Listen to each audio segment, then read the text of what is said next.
Well, let's return now to our top story and the historic launch last night of NASA's Artemis II rocket mission, a high-stakes 10-day trip around the moon. We're joined in studio by Kevin Nolan, space expert and lecturer in physics at TU Dublin. Kevin, thanks for joining us on the 1 o'clock news. Just watching it last night, there was a real feeling of witnessing history. What makes this so different from other space missions? Sure. Well, after 54 years, we're going back into deep space, away from Earth orbit. Some might say it's about 100 times harder than going to the International Space Station. So we're going back to the moon, and this time, however, forevermore.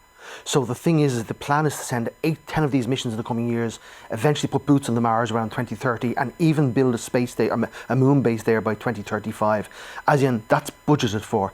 And in the next few years, we'll see China and the global south do the same thing. So it's humanity taking a permanent step into deep space, to the moon, and potentially in a few decades to Mars. And we can't help feeling a great feeling of care for the 4 astronauts on board. I couldn't help remembering the awful Challenger crash and the Columbia crash all those years ago. We really care for these astronauts, don't we? Indeed, and in fact, actually, it was the shuttle tragedies that caused this to happen 20 years ago. So although there might be geopolitics associated with this, the reason for doing this was to do space safer and to do it more purposeful. So we've been 20 years building towards this, and you're right, as soon as we send 4 people into space, there is a unifying feeling that now let's look after these people for the next 10 days. And what's going on for them now on board the Artemis II? What are they doing? Well, they have a ton of tests to do, because they're not just testing for this mission, they're testing everything they can for the coming missions to put people on the moon's surface in the next 3 to 5 years.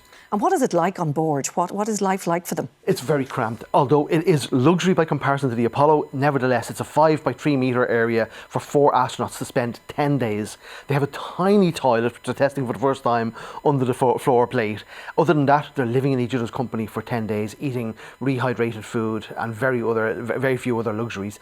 There is a flywheel test system for their exercise, because maintaining muscle mass and bone mass in space is so they're doing everything they can in this confined space, but they know each other inside out. They are really incredibly healthy, incredibly fit people for this mission. Now, you mentioned we're going to the moon forevermore.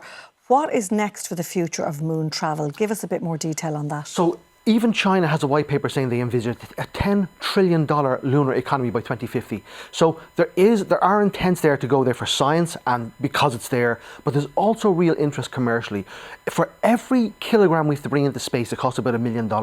If we can manufacture some of that materials on the moon, it can be from 10 to 50 times cheaper. So there's a real economic potential benefit. We still have to see if that realises itself. Now, I watched it with my son last night. He was fascinated. He's 13. And I just heard one of the interviewees saying it's great to get kids interested in space and kids watching these space missions and kids dressing as astronauts at Halloween. 84% of people alive today weren't around for Apollo. So this is this generation's lunar episode, and especially, as I say, for young children. Space is a very positive influence actually on us all. It's a good news story, but as you say, it inspires young people, and it really does. We'll see droves of new scientists and astronauts coming, our engineers, coming as a result of this. I don't need to ask you how you felt, because I can tell you were very excited. What was it like for you watching that? Well, again, I just barely remember Apollo. Because it's the start of a new era. Yeah, I did feel it, and I've been hearing of this for 20 years. To see it realise, and then the tentativeness of it, the hope that we succeed now over the coming 10 days, because it's only beginning. Yeah, we'll be watching it all very closely. Kevin Nolan of TU Dublin, thank you so much for coming in to join us on the 1 o'clock news.